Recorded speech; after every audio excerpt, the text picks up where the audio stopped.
नमस्कार। आज के यूथ की जरा हिम्मत देखिए।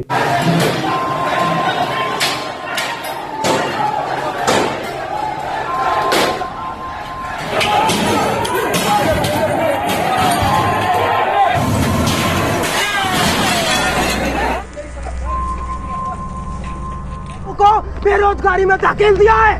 हम ये तानाशाही नहीं सहेंगे।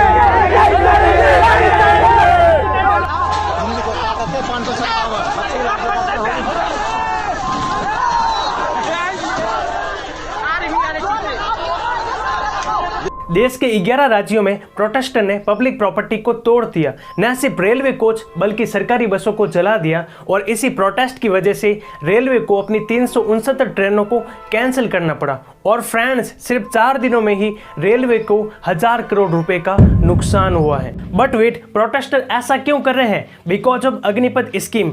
आज के इस वीडियो में मैं ये डिस्कस नहीं करने वाला हूँ कि अग्निपथ स्कीम क्या है, बल्कि यह डिस्कस करने वाला हूँ कि अग्निपथ स्कीम क्यों जरूरी है और ऐसी क्या वजह थी जिसके कारण सरकार को अग्निपथ स्कीम लानी पड़ी। वेल, आज इंडिया के पास 14 लाख की एक्टिव सोल्जर हैं। चाइना के बाद में सबसे ज्यादा मैन पावर वाली आर्मी है। आज इंडिया के पास इन्फेंट्री वेपन है, व्हीकल्स है, आर्टिलरी सिस्टम से, मिसाइल सिस्टम से, एयरक्राफ्ट से, फाइटिंग शिप से। बट वेट, तो फिर दिक्कत कहाँ आ रही है? फिर आर्मी में रिफॉर्म की क्यों जरूरत है?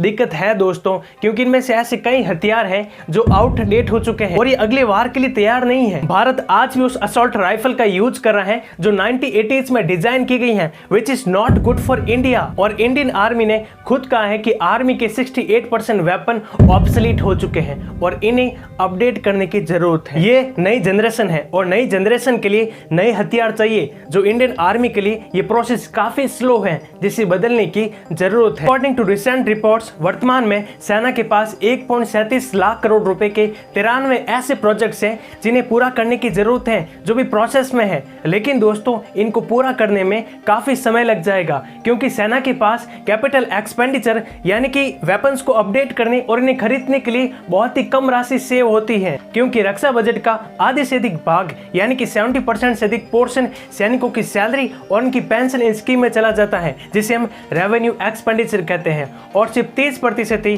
कैपिटल एक्सपेंडिचर यानी जिसे हम फोर्सेस की मॉडर्नाइजेशन पर खर्च होना कहते हैं, जो कि काफी कम है। और इस बार सरकार कैपिटल एक्सपेंडिचर को बढ़ाकर इन प्रोजेक्ट्स को पूरा करना चाहती है। रीड ORF रिपोर्ट, आप ये जान जाओगे कि मिलिट्री में रिफॉर्म की क्यों जरूरत है।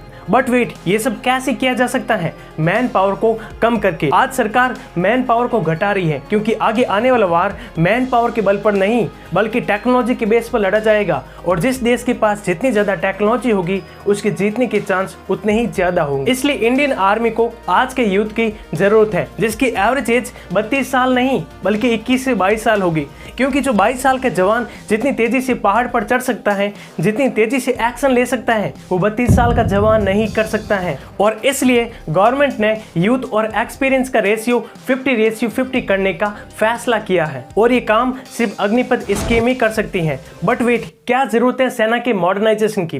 पहले हम यह समझ लेते हैं कि what modernisation means for Indian arm forces. It means भविष्य के लिए सैनिकों को तैयार करना, अपनी आत्मनिर्भरता बढ़ाना, करंट सिनेरियो को देखते हुए रिसोर्सेज को अधिक से अधिक ऑप्टिमाइज करना और फाइनली मॉडर्न वेपन्स को एक्यूपाई करना। But why? क्योंकि आगे आने वाला वार AI बेस्ड एयर और सी में होने वाला है, और जिस प्रकार चाइना मैन पावर को कम करके एयरफोर्स और नेवी को मजबूत कर रहा है, और जिस प्रकार चाइना AI रोबोट्स को आर्मी में भर्ती कर रहा है, और जिस प्रकार चाइना ने कई देशों की जमीन को लीज पर ले लिया है ताकि आगे आने वाले वार के लिए उसका इस्तेमाल किया जा सके। और इसके लिए इंडियन आर्मी में रिफॉर्म की जरूरत है। हम वर्ल्ड वार सेकेंड के हथियारों से नहीं लड़ सकते हैं, क्योंकि हम सब जानते हैं कि चीन लद्दाख में भारतीय सैनिकों के साथ कितने एग्रेसिव के साथ लड़ रहा है, और यहाँ तक कि उसने अरुणाचल प्रदेश में 100 घरों वाला गांव तक बसा दिया है। और ये हमारे लिए रेड अलार्म है। आज भारत का रक्षा बजट 5.25 ट्रिलियन यानी कि $70 बिलियन है, जो कि चाइना के रक्षा बजट के मुकाबले आधा भी नहीं है। तो फिर इंडियन आर्मी कहां टिक पाएगी? जैसा कि national security agent Ajit Doval ने कहा है कि जो काम हम कल करते थे, अगर वही काम भविष्य में भी करेंगे तो हम सुरक्षित रहेंगे। ये संभव नहीं है। आज लोगों को मानसिकता बदलने की जरूरत है। लोग प्रोटेस्ट के नाम पर पब्लिक प्रॉपर्टी को डैमेज नहीं कर सकते हैं। प्रोटेस्ट के 2 तरीके होते हैं।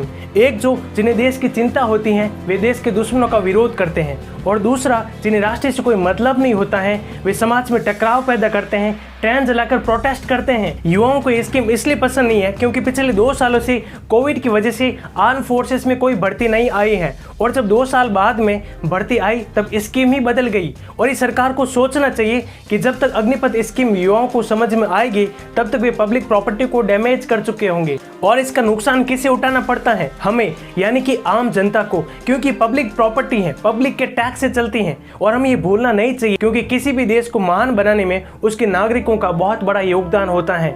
आज देश को नए टैलेंट की जरूरत है, देश को अग्निवीरों की जरूरत है, सेना में मॉडर्नाइजेशन की जरूरत है, और ये काम सिर्फ अग्निपथ स्कीम ही कर सकती है। और फ्रेंड्स, जैसा कि farmer CDS general Bipin Rawat ने कहा है कि आर्मी कोई नौकरी का जरिया नहीं है। अगर आपको नौकरी करनी है तो आप रेलवे में जाइए, अपना खुद का बिजनेस स्टार्ट कीजिए। आर्मी देश सेवा का एक मौका है और इसके लिए सबसे पहले जरूरी है देश की सुरक्षा। आई होप आपको ये जानकारी काफ़ी पसंद आई होगी। शेयर कीजिए इस वीडियो को अपने फ्रेंड्स और फैमिली में, ताकि उन्हें भी ये जानने में हेल्प मिल सके कि आज देश को अग्निवीरों की क्यों ज़रूरत है। मिलते हैं अगले वीडियो में। बहुत बहुत धन्यवाद।